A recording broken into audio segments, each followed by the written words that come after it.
Hello নাই তো কিছু আর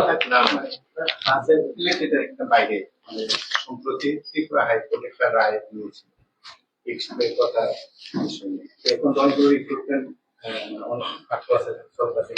থাকবো না মানে যেগুলো প্রসেসিং এর মধ্যে আপনাদের সরকারের কি মানে আবার শুনি যে ফিক্সড পের ব্যাপারটা আর প্রসেস যেটা চলছে সেটা বন্ধ থাকবে কিনা এই তো প্রশ্ন কি পর্যায়ে আছে কি এবারে বলি প্রথমে প্রসেসটাই বলি যে আমাদের এটা সবাই আপনারা জানেন, আপনারা বিভিন্ন সময় আমাদেরকে প্রশ্ন করেন, আমরা চেষ্টা করি আপনাদেরকে সঠিক উত্তর দেওয়ার জন্য।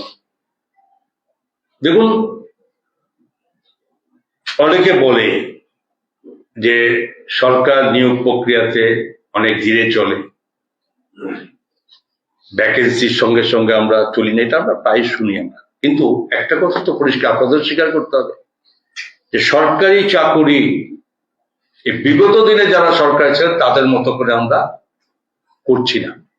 কিন্তু চাকুরির ক্ষেত্রে যে সমস্ত প্রক্রিয়া যা পলিসি হয়েছে সেখানে পুঙ্খানুপুঙ্খ রূপে যে সমস্ত ক্যান্ডিডেট তার উপযুক্ততার ভিত্তিতে পরীক্ষা দিচ্ছে সেখানে কোন রকম হস্তক্ষেপ বর্তমান রাজ্য সরকারের মাননীয় মুখ্যমন্ত্রী থেকে শুরু করে আর কেউ সেখানে হাত দেয় না। তো স্বাভাবিকভাবে সে প্রসেস করে যখন ঠিক জেনুইন প্রসেস করে লিগেল ওয়াইজ যখন করা যায় তখন সেটা হটশট করে কোনো চাকরি দখল চলছে চাকরি। আজকের দিনও যদি আমি এখন একটা সংখ্যা কম করে নট লেস দেন 10,000 যেখানে 10,000 উপরে চাকরির জন্য প্রভিজন আমাদের ফাইন্যান্স দপ্তর থেকে আমরা অনুমোদন দিয়েছি এবং যে প্রজেক্ট চলছে সময় সময় সেগুলো হচ্ছে। তবে আমরা এটা এখনো আমাদের এই প্রক্রিয়া বন্ধ থাকার কোনো কারণ দেখি না, কারণ প্রক্রিয়া আমাদের এটা চাকরি আমাদের এখানে যারা এখানে আছে ভ্যাকেন্সি আছে তাদের চাকরি দিতে হবে তার জন্য প্রক্রিয়া আমরা অনেকটা আগে নিয়ে নিয়েছি, সেখানে বন্ধ রাখার কোনো কারণ থাকতে পারে এক। আর দ্বিতীয় যে কথাটা বলেছেন, দেখুন 2001 সালে যারা সেই সময় বামফ্রন্ট সরকার সেখানে ক্ষমতায় ছিল, এই যে পদ্ধতিটা কি আমরা করেছি? এই ফিক্সড পে পলিসি কারা করেছে?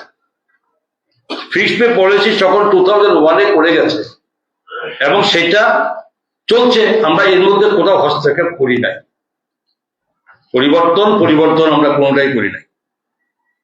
কিন্তু আমরা আফটার 5 ইয়ার্স যখনই ফাইন্যান্সে কোনো ফাইল আসে আমরা সঙ্গে সঙ্গে তাকে আমাদের as per rules and regulation অনুযায়ী আমরা তাকে কিন্তু পার্মানেন্ট স্কেলে আমরা দিয়ে দিচ্ছি।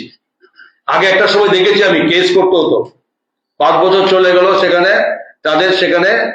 ওদের মানে পার্মানেন্ট স্কেলে আসতো না, তারা কোর্টে গিয়ে তাদেরকে সেটা ভার্ডিক্ট নিয়ে তারপরে এটা করা হতো।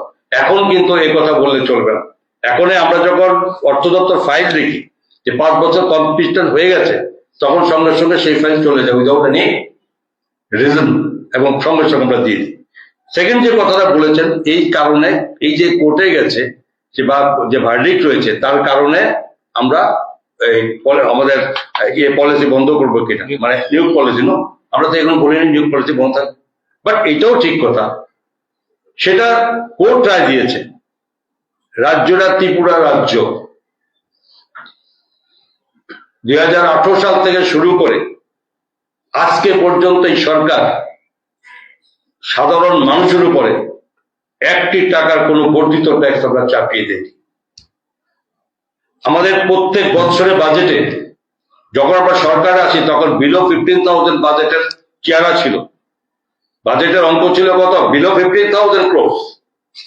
ক্রমান্বয়ে বাড়তে লাস্ট ফিনান্সিয়াল ইয়ারে যেখানে 25-26-এর বাজেট আমরা পেশ করেছি 32,403 কোটি টাকার বাজেট আমরা পেশ করেছি, 32,403 কোটি টাকা, এবং সেটা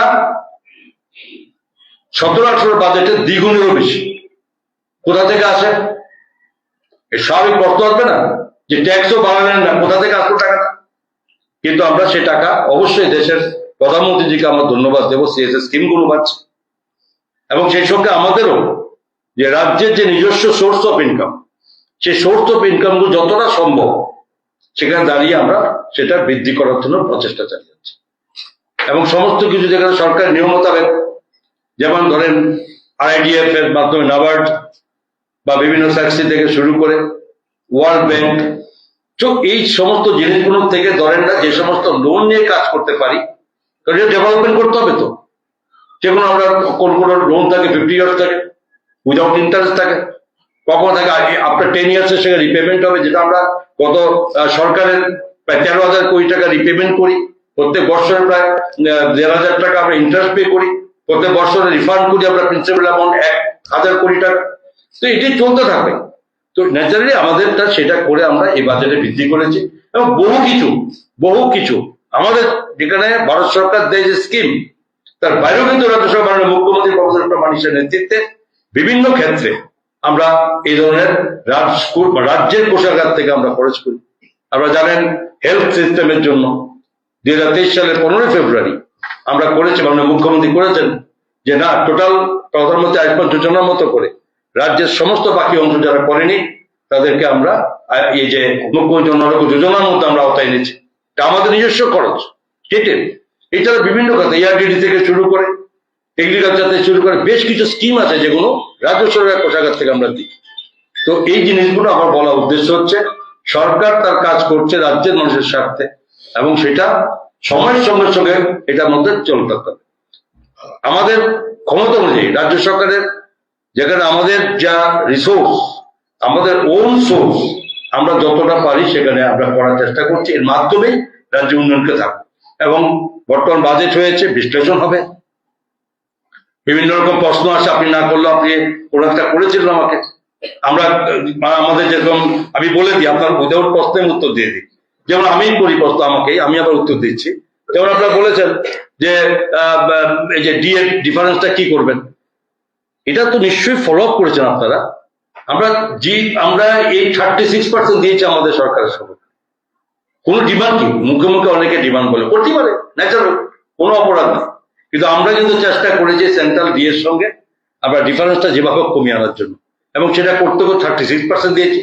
এবং সেই সঙ্গে পাশাপাশি আবার সেন্ট্রাল গভর্নমেন্ট যখন দিয়ে দেয়, তো ডিফারেন্সটা আবার জায়গায় চলে আসে।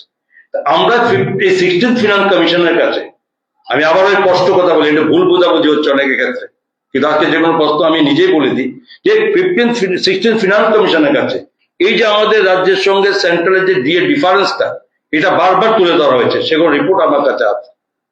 যদি আপনারা বলেননি, সেটা রিপোর্টটা বলতে গেলে আমার বক্তব্য হচ্ছে যে এইটা আমরা কোনো মতেই আমরা যে দাবি করেছি কি করে হয়। আপনি একটা আমাকে অনেকে জিজ্ঞেস করেছিল যে 8ম পে কমিশন কি হবে, এখন বলেনি আমার প্রশ্ন, আমি বলছি 8ম পে কমিশন কেন্দ্রীয় সরকার করছে। কেন্দ্রীয় সরকার কোন ভাবে যে এই পে কমিশন তারা করবে সেটা দেখে রাজ্যগুলো সেখানে সেভাবে তারা দেখবে। এখন সেন্ট্রাল গভর্নমেন্ট করেনি, বসে রাজ্য সরকার এখন এইট পে কমিশন করে দেবে, এটা তো সম্ভব, এটা হয় না, কোন স্টেট করেনি, করবে, আমরা সেটা দেখব।